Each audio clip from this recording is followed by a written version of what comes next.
This is Rabbi Jeff Sachs of Atid and the Web Yeshiva, joining you live broadcast from Efrat in Gush Etzion in the Judean Hills, a series that we are now undertaking on Rabbi Joseph B. Soloveitchik's monumental essay, his magnum opus, Halakhic Man. I just put my email in the chat box, Jeffrey Sachs, JEFFREYSAKS @gmail.com. For you to feel free to have an open channel of communication with me. Those of you that are joining us in the archive, either those of you that will be listening to the archive in just a few hours after the discussion is broadcast, and those of you that will be listening in the archives at some point in the distant future, I hope I'm still here with you, at some point in the distant future, months or even years from now, welcome to you out there in the future. Please feel free to be in touch with us whenever it is that you are listening to these talks, with your questions, with your comments, with your thoughts on what it is that we're learning. It's a strange thing about WebYeshiva. The other day I got an email from someone who was listening to a recording from something that we did the first year in 2007, asking me questions on something I taught back then. And I was very flattered that they imagined I would remember what it is that I had said in 2007. It forced me to actually go and get the recording and listen to it again. But these shiurim are now beginning in January 2014. I don't know when they'll be ending. I don't know how long they will be. I don't know how many sessions we will dedicate to trying to get our hands and minds around this very important work, Halakhic Man, which I'm calling an essay, although of course we have it published in book form, a slim book, but in book form, and I use those terms interchangeably. We're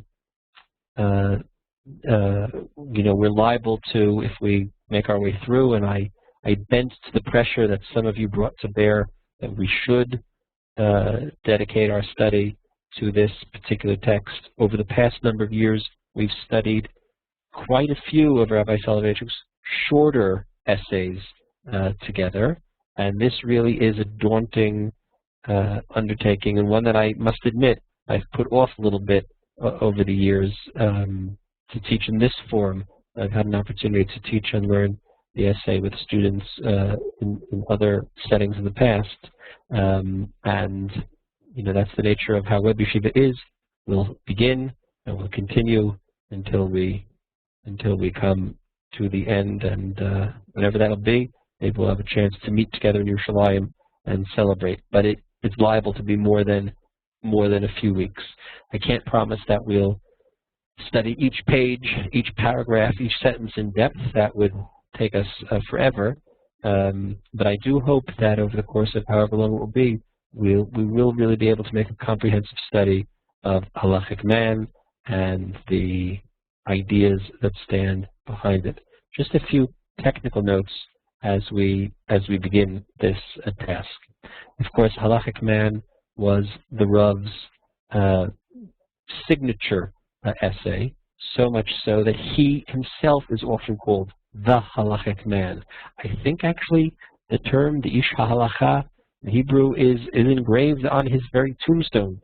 However, that is not to say that the colloquial use of the phrase Halakhic Man, which I think has come to mean someone who is very committed to halachic observance, which is of course something we all ought to strive for, that is not the end-all and be-all of the definition of this typological character we're about to meet, the Halakhic Man, the titular character of this essay we're about to begin.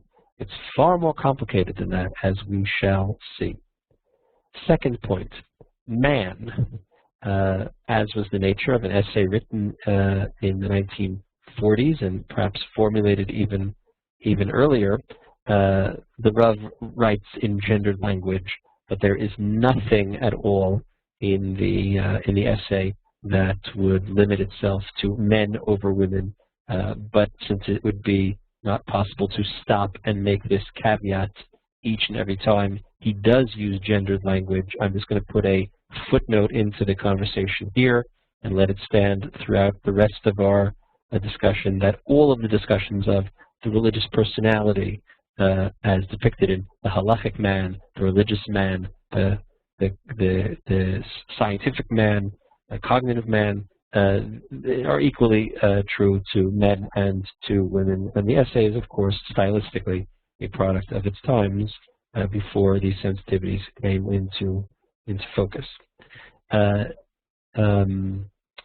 Number 3, the degree to which Halakhic Man really has become Rabbi Soloveitchik's signature philosophical essay should not overshadow lots of other things that he wrote. Rabbi Soloveitchik was not a systematic philosopher. And if you look at the corpus of his writings that were left behind, both those published in his life by him, those published by students during his lifetime, either with or without his revision, and certainly those that have been published now posthumously, you can put together some kind of eclectic philosophy, but not every 2 essays necessarily perfectly correlate. He wrote over many decades, reflections of the thinkings of a young man, a middle-aged man, an old man. His thinking on certain things evolved, although remarkably there were certain themes that he stuck with and came back to again and again and again and again.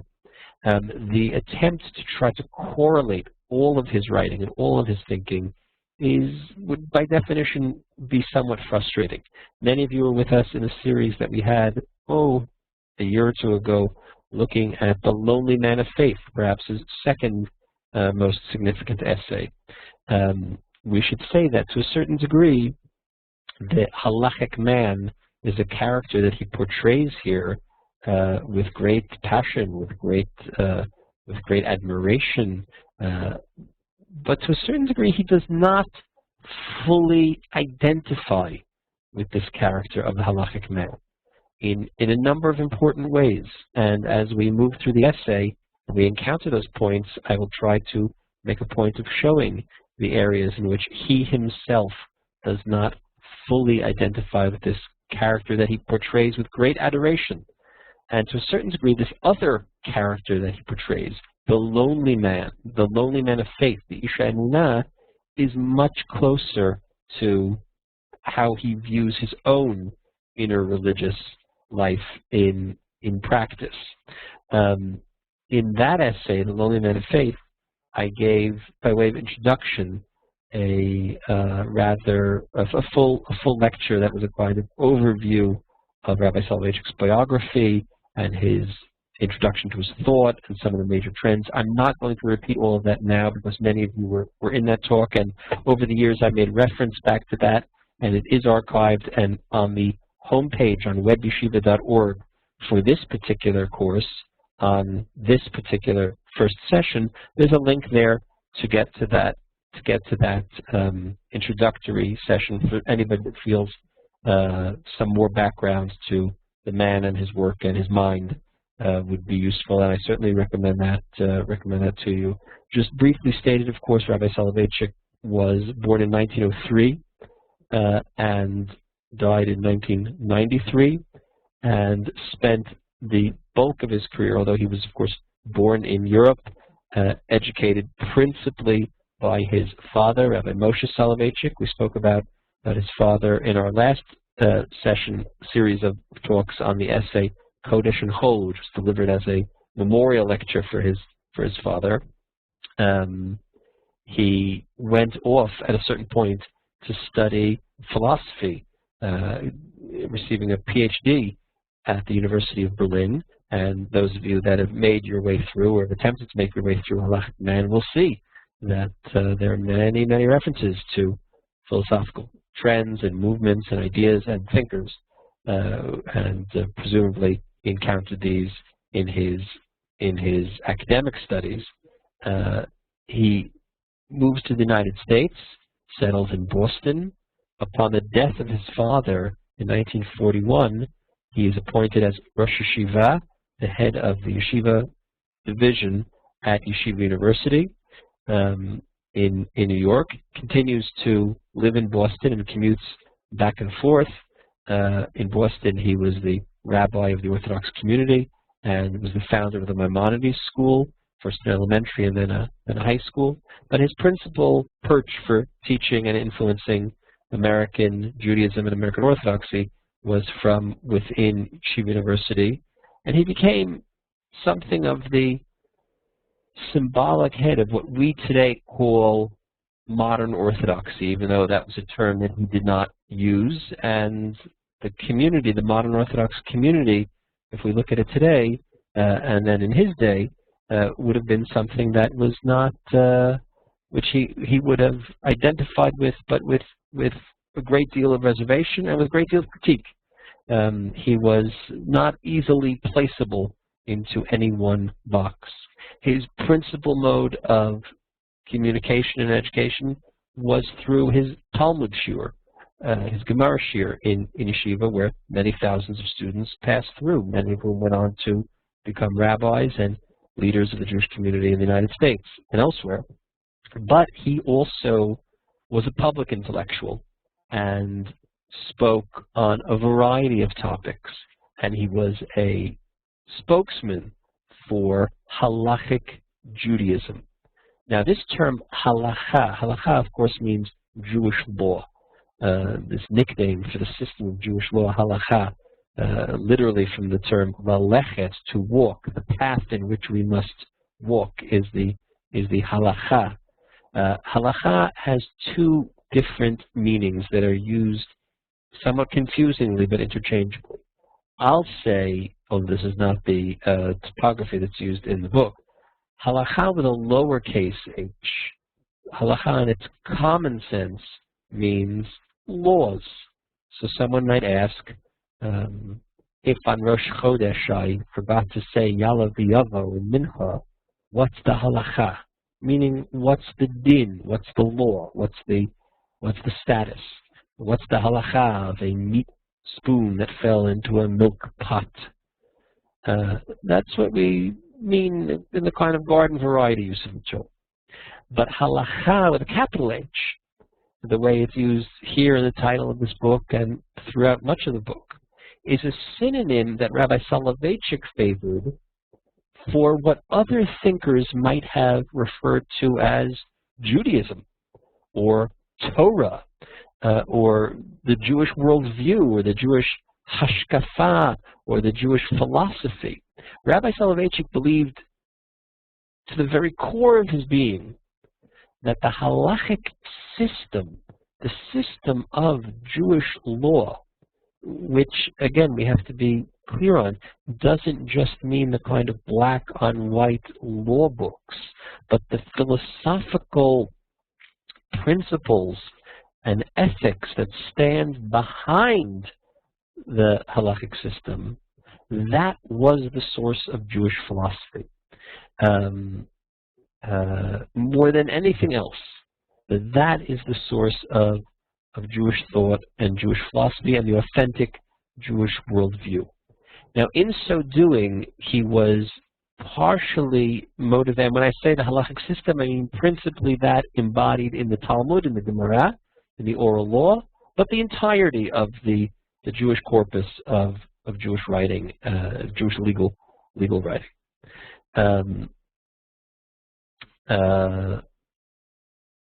Okay.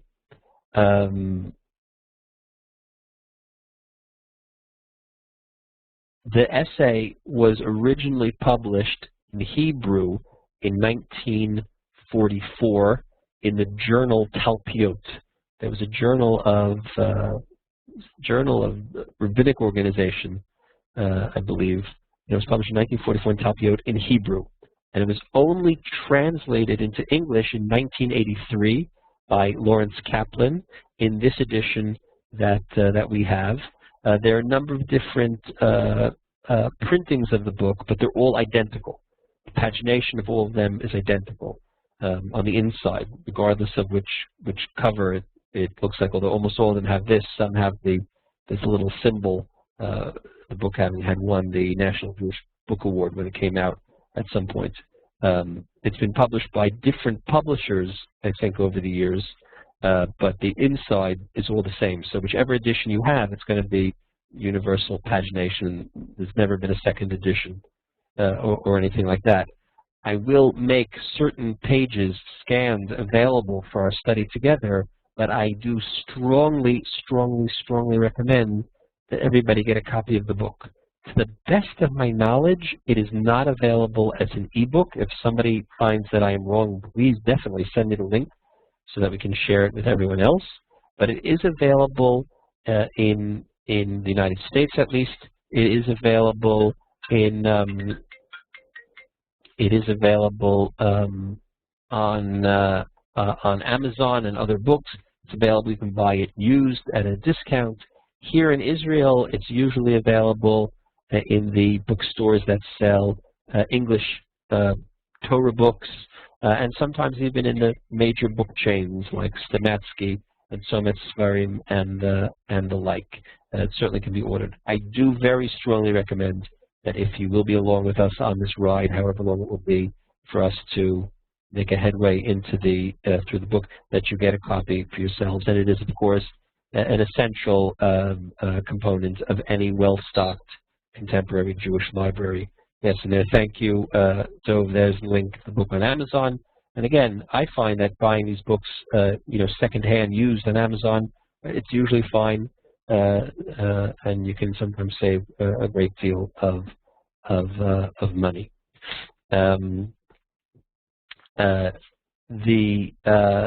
I posted a few different things, and I'm sure as we go along, I'll be posting many, many more things, and I'll try to make reference to people that have had intelligent things to say on Halakhic Man. I did post the link when the book was translated in 1983 by Lawrence Kaplan. Unfortunately, it did not include an index, which is an unfortunate thing for something that is such an essential text. A couple of years ago, I prepared an index which appeared in the journal, the Torah Mada Journal, and it's an index by of sources as well as of names. Now, if you'll notice, there are very many names of people that appear throughout the book. And one of the things that I tried to do was to identify who the characters are. And since there are, of course, very many people mentioned in the book or quoted in the book or in the footnotes from the world of philosophy or the philosophy of science or the like, I tried to indicate who these are. So you'll see just by wide variety. Here's philosophers. I give these little biographical blurbs of who they were. Were they a Tana or an Amora or a biblical character or a Christian scholastic or an Italian philosopher and theologian or a Greek philosopher of the 4th century BCE, etc. So some may find this useful just for these little biographical blurbs that you have in the back about the names of the people that are mentioned throughout the book. And just it's fun just to look through these few pages to look who's mentioned, just the variety of people that are referred to and cited in this whatever it is 130-page essay that he was able to populate it with references to every major figure in the world of ideas from the Bible up until modern philosophy. It's quite remarkable. And then there's, of course, a subject index in the book. So this may be useful to you if you're going to try to do a careful study. You're welcome, of course, to print it out and to stick it into the back of your book. One final note before we start looking at the text. As I said, the essay was published in Hebrew in 1944, but it's very clearly the product of ideas that he had been engaging with a number of years before. Very rarely, perhaps never, did Rabbi Soloveitchik, oh, that may not be true. Let me modify that. Very rarely did Rabbi Soloveitchik sit down and write something out, original, first draft, kind of from scratch. Like many thinkers, he would experiment with ideas. He would toss ideas around. And since his major forum for educating was not through print, but through teaching, he would deliver talks and lectures, and you can see over the course of a few years his thinking, coming out on different things. The idea of the dichotomy of man, which we see in the opening lines here, which we see again 20 years later in The Lonely Man of Faith, which we see in early essays and later essays, in essays like Majesty and Humility, which we studied together a number of years ago, and the like. These are ideas that were kind of essential, and he used to organize his thinking, and he would teach and he would speak, and then at a certain point he would commit the ideas to paper. Again, even though the essay was originally written in Hebrew, I was told by an eyewitness that the entirety of the essay was delivered almost word for word as a lecture a number of years earlier, before his arrival at Yeshiva University as Rosh Yeshiva, which again was in 1941.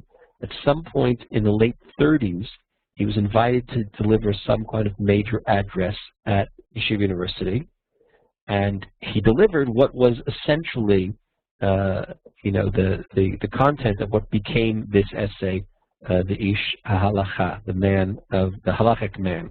And I was told by Rabbi Yisrael Shurin, Zichron Livracha, Zechatzach Livracha, who was, he was a neighbor of mine in Efrat. He was a Rav in the United States. Rav Shurin, who's one of the Rav's early students. He was actually one of the Rav's students initially in Boston. There was a small group of students that gathered around the Rav in Boston before he came to YU.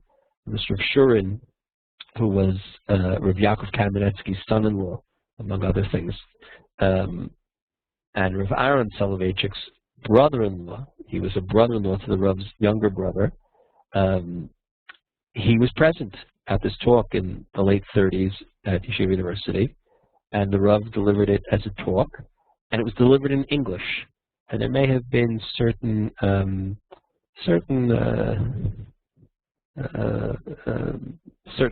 of agenda to deliver such talk in English to show that this European rabbi had command of the language. And I remember Rav Shurin Zichron Livracha telling me that when the Rav described how lonely the Halakhic Man is, not the same kind of loneliness that the lonely man feels, but the loneliness of the Halakhic Man, that he has only the 4 cubits, the Arba Amot of Halakha, said the Rav cried, and it was a very dramatic moment. But then, for whatever reason, when the work was committed to paper, it was written in Hebrew, and then again only translated back into English almost 40 years later by Lawrence Kaplan, but with the Rav's involvement. Rabbi Soloveitchik was involved in and reviewed the translation we are looking at. The essay itself, the book itself, is divided into 2 sections, Part 1 and Part 2. Part 1 is much larger. It runs about 95 pages, and it's subtitled Halakhic Man, His Worldview and His Life. It's a phenomenological examination of this archetype that he paints, this Halakhic man, this kind of pure form, which he did again and again and again and again. Instead of kind of stating a philosophical worldview in the abstract, he creates this archetype, this embodiment of that worldview, describes him so that we can then understand what it is. It's kind of like kind of reverse engineering. We're going to describe a kind of ideal, a certain Platonic ideal of a particular worldview, and we're going to do it by showing you the practitioner, the embodiment of that worldview. And he did this in many occasions, this kind of typological, phenomenological examination, where he would say there's such a thing as the halakha, and the halakha with a capital H. And the halakha itself is the repository of what Judaism strives for. Not every person achieves that, but what would it look like if we had a hero, if we had one person that was the fulfillment of the vision? So let's call him the Halakhic Man. Let's call him the Halakhic Man. The same thing with the lonely man of faith. The same thing with the Ish Yom HaKippurim, or the Ish Rosh Chodesh, where he would kind of take an idea and say, Rosh Chodesh is about something. So let's imagine Rosh Chodesh Man. You know, almost like you can imagine like the comic book editions of these things. You know, like with the superheroes, where the superheroes become some kind of the embodiment of a certain power. I'm trying to be humorous here, but I'm sure I'm not the first one that put forth this idea. That's what this kind of typological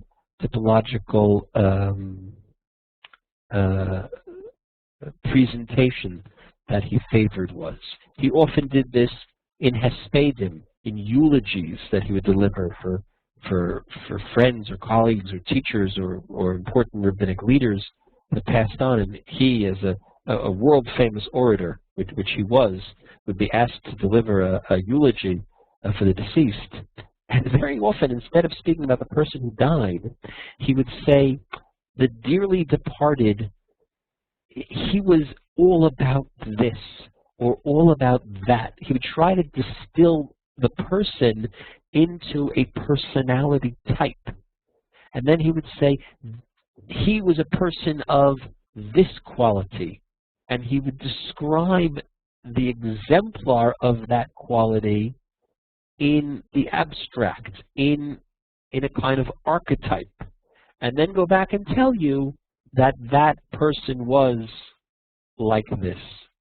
There have been actually some very interesting studies of the Rav as a maspid, the Rav as a eulogizer, that is examining the eulogies he delivered, many of which were subsequently written down and published. The use of the eulogy as a kind of rhetorical tool, and in those formats, he would do a similar kind of thing. This essay, the first part is that kind of typological, phenomenological description, and that's the first largest half.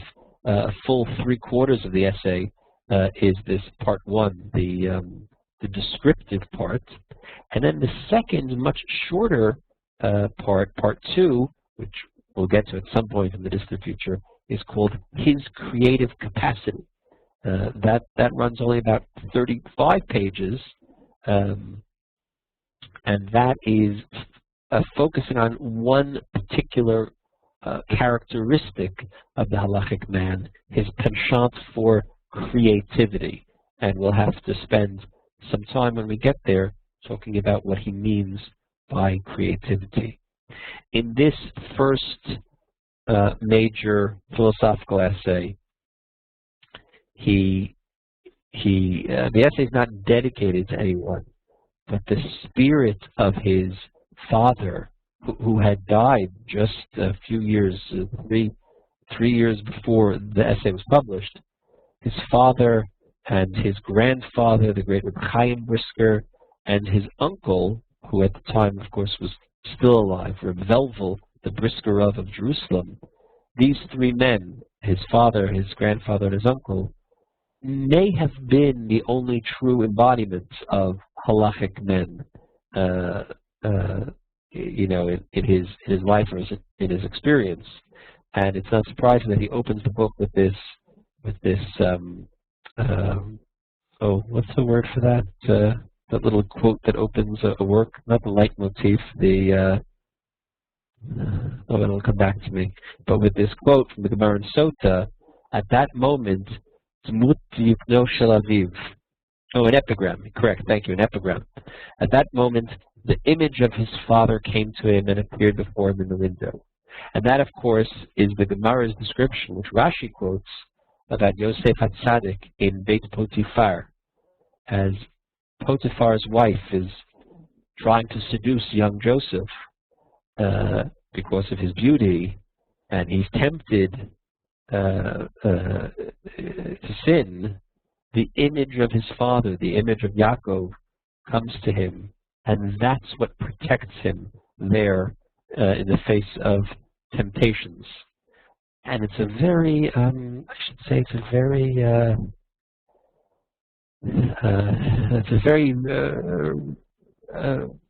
significant quote.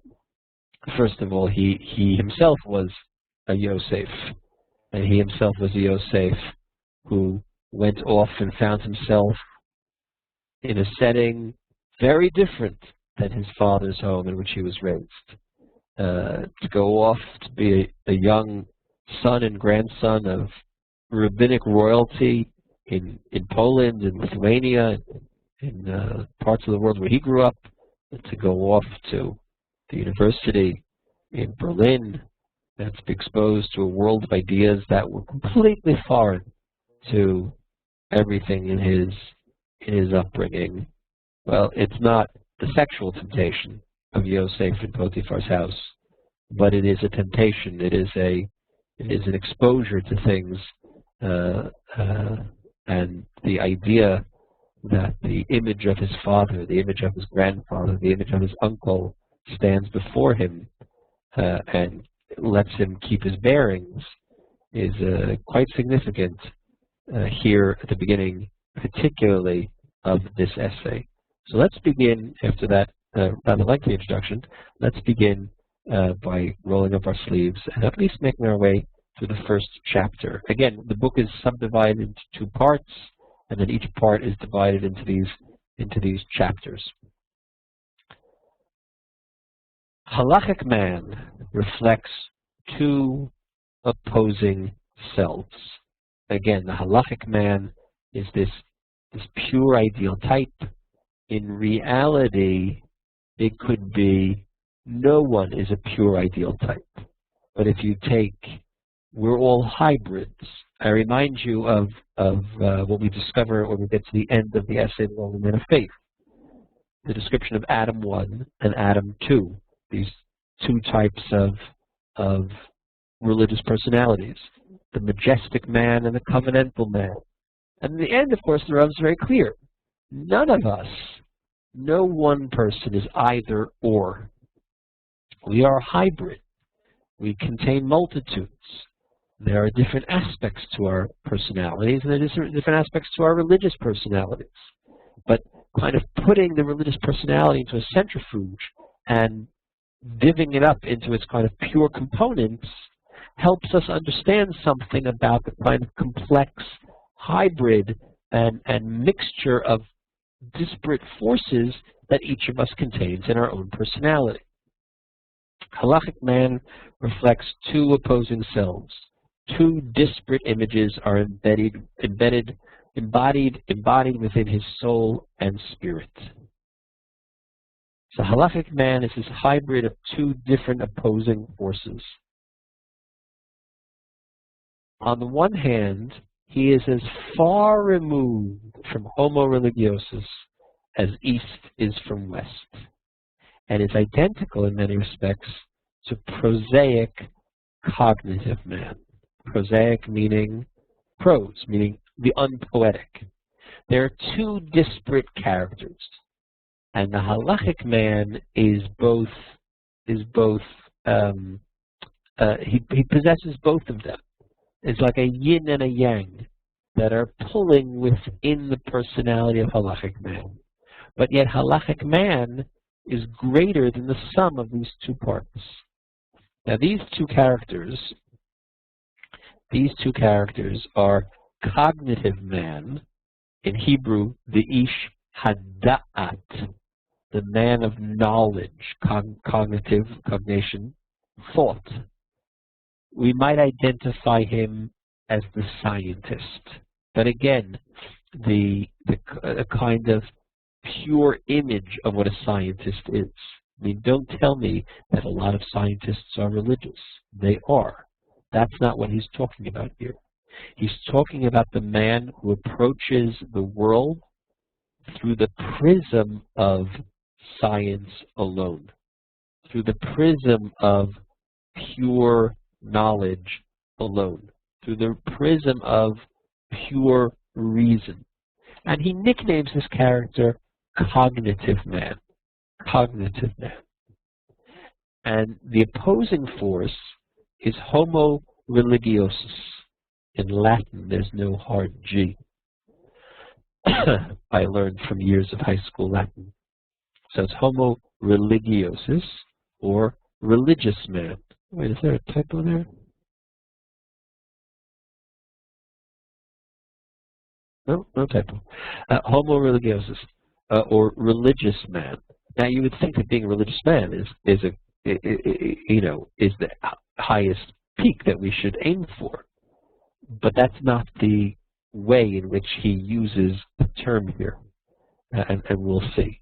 So he kind of sets up almost these straw men, these two characters, the scientist and the religious man. In Hebrew, there's a good play on words, because in Hebrew, hold on a second.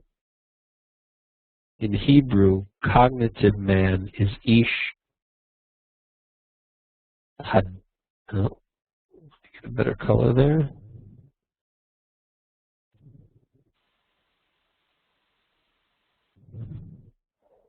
Ish hada'at, and religious man is ish hadat. You see that? The words are not etymologically related, but it's a good play on words. Da'at with an ayin is knowledge, and dat is religion. So in the Hebrew version, you have this nice play on words. But in English, for some reason, they chose these two terms. Interestingly, one is in Latin and one is in English. But this idea of the homo religiosus, the religious man, as this kind of typical figure of what religion is spelled out. It's just on one hand, Halakhic man, who's like greater than the sum of the parts and stands above the other two, but yet contains both of them pulling at him. On the one hand, Halakhic man is as far removed from homo religiosus as east is from west. In some ways, he's identical to cognitive man. In some ways, Halakhic man is closer to the scientist than he is to the religious personality, the kind of conventionally understood man of the spirit. That's very interesting. That the first thing we learn about Halakhic man is that in some ways he is closer to Steve, I think you're chatting things into the chat box. I'm not sure if they're meant for me or if you're communicating one-on-one with someone else, but I'm not sure that I'm following what you're writing. On the other hand, Halakhic man, epigraph, that's what it is, not epigraph. Halakhic man is, of course, a man of God, possessor of an ontological approach. Let's go back to the text. Possessor of an ontological approach that is devoted to God and of a worldview saturated with the radiance of the divine presence. Ontological, this is one of these words. I mean, I don't know what you should do.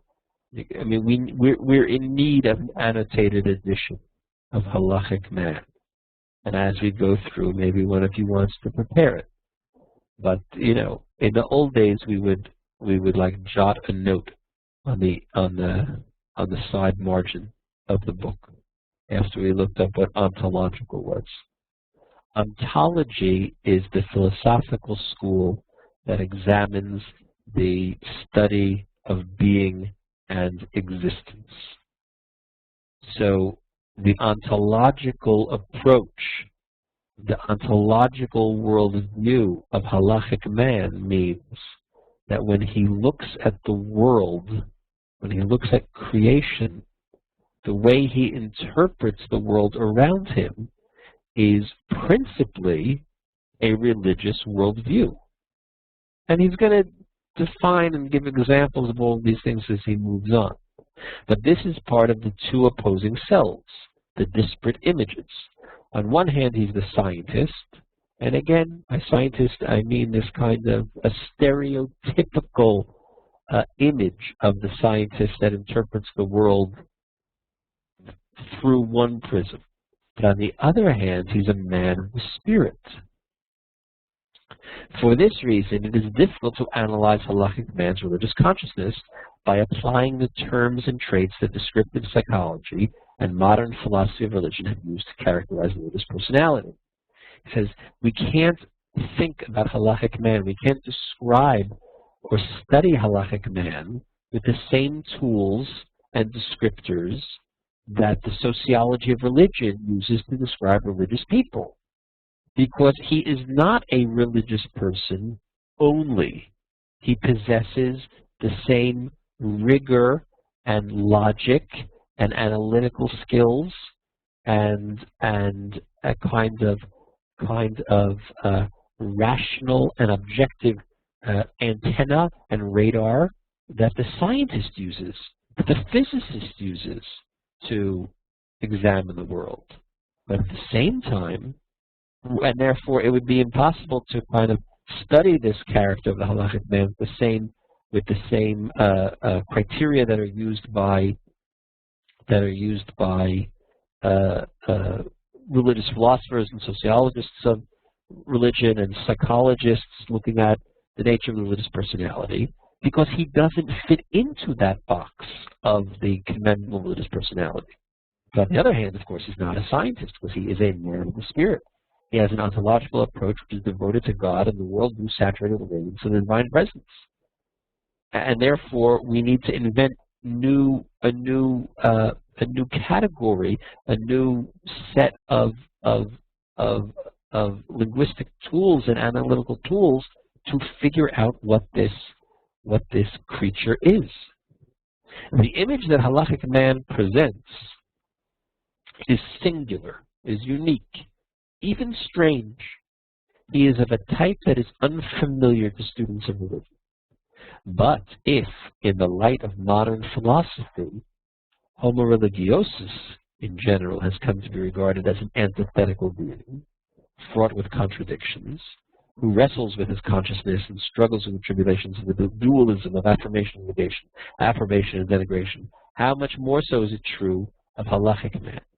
So now he's saying that, but wait a second, even in the study of religion today, writing in the 1940s, the religious man is under critique because you start peeling away the layers of the onion and you see it's very complicated under there. The religious personality is a very complex being. How much more so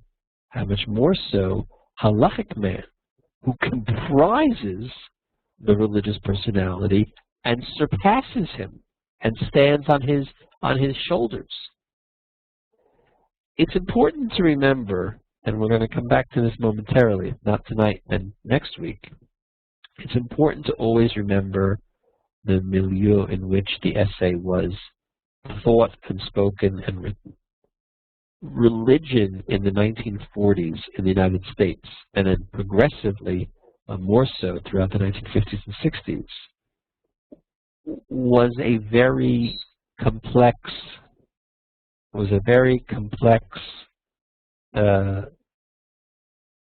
okay, was a very complex phenomena. Religion, of course, was on the decline. It's beginning to be on the decline, and this is 19. This is 19.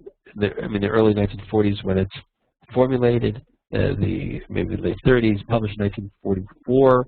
World War II was still going on, of course, but certainly after the soldiers come home, certainly after World War II concludes, religious life in America really begins to undergo a very great revision. Judaism in particular, we begin to see the rise of the conservative and reform movements in a way that they had not, with the strength they had not had beforehand, and the very serious decline of orthodoxy. And as I mentioned about a few other things, including that last series that we had, and very much of what Rabbi Soloveitchik was doing in that mid part of the 20th century, there is to a certain degree a polemical element on behalf of orthodoxy. The conscious decision to frame Jewish philosophy from within the framework and language of halakha was not accidental. And there is a certain defense of Halakhic Judaism, of Orthodox Judaism, that's at play here. And the critique of the religious personality, the conventional religious personality, before you get to this exalted hybrid Halakhic man, was part of the spirit of the times, both against Jewish religious personalities as well as religious personalities in general. Halakhic Man is an antinomic type for a dual reason. Antinomic means he's a paradox. He's a contradiction. The Halakhic Man is a walking contradiction. And that's for two reasons. Number one, he bears within the deep recesses of his personality the soul of homo religiosus. That soul which, as was stated above, suffers from the pangs of self-contradiction and self-negation. He has the soul of the religious man. Halakhic man has the soul of religious man. It's bad enough that Halakhic man is torn between religious man and scientific man, between cognitive man and homo religiosus. But a homo religiosus himself is suffering a split personality. So Halakhic man is going to suffer it doubly so.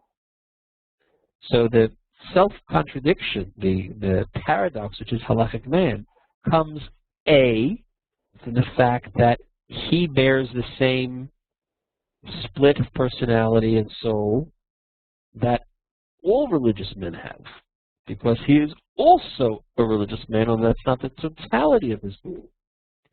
And number two, at the same time, Halakhic man's personality also embraces the soul of cognitive man. And this soul contradicts all the desires and strivings of the religious soul. He's got this split personality. It's interesting, of course, that he says he is the soul of cognitive man. I might have thought he would have said that Halakhic man is a contradiction because he has the soul of religious man and the mind of cognitive man. He has the heart of the religious personality and the mind of the scientific personality, and that's the source. But interestingly, he doesn't choose that as the metaphor he uses. I don't know if I'm making too much of this, but he says that he's got the soul and the soul of the cognitive man. And the soul of the cognitive man contradicts all of the desires and strivings, the spiritual strivings, that is, of the religious soul. However, these opposing forces, which struggle together in the religious consciousness of Halakhic man, are not of a destructive or disjunctive nature. And here begins the real innovation. And if it's not an innovation for you, if it's not a chidush for you, it's possibly because we live in a world, we live in a time 70 years later, 70 years after the publication of this essay, in which this great rift has largely been bridged, although not completely. And from time to time, the bridge shakes and crumbles. But the epic tension and struggle between science and religion, we do not experience it the way those that came before us did. We live in a religious and modern world where these two great realms, religion and science, have to a certain degree, and I don't want to overstate it, to a certain degree, learned to coexist. It's a very important message, and one that here you see why the Rav really is the great hero, the great leader of the movement that we call modern Orthodoxy. That sense that there's nothing to be afraid of, that sense that there is no irreparable contradiction between science and faith, between science and religion. The bravery of putting forth such a position, so that we can all live in a world where that has largely been resolved. To some degree, there are other strains in Judaism where this conflict is still felt much more strongly, and that filters down to all movements of Judaism. To some degree, Judaism is influenced as a religious worldview globally, all streams of Judaism, by other religious worldviews that do view science as an attack on religion. And that puts all religions on the defensive. It's unfortunate that we should have to suffer from that. The occasional debates that go around the religious world, and I may be describing a religious community that I occupy, and I don't presume that all of us here online, or those of you that will be listening in the future, that we all share the same zip code, that we all, would fit within the same one box, or self-identify from the same one box. But I'm describing to you the kind of religious community, ideological community that is, that I occupy and have now occupied for quite some time. That doesn't feel that tension, or that doesn't feel that the conflicts or the contradictions or the apparent contradictions between science and religion are insurmountable. That there are things that we don't understand, that there are ideas that can't on the surface be resolved, but as that old Yiddish expression goes, no one ever died from a question. That we can live with the tension. We can live with the questions. It shouldn't prevent us from getting up tomorrow morning and davening Shacharis, nor should it prevent us from stomping our foot on the ground and saying like Galileo, and yet it moves. If you don't catch the reference, a quick visit to Google will fill you in.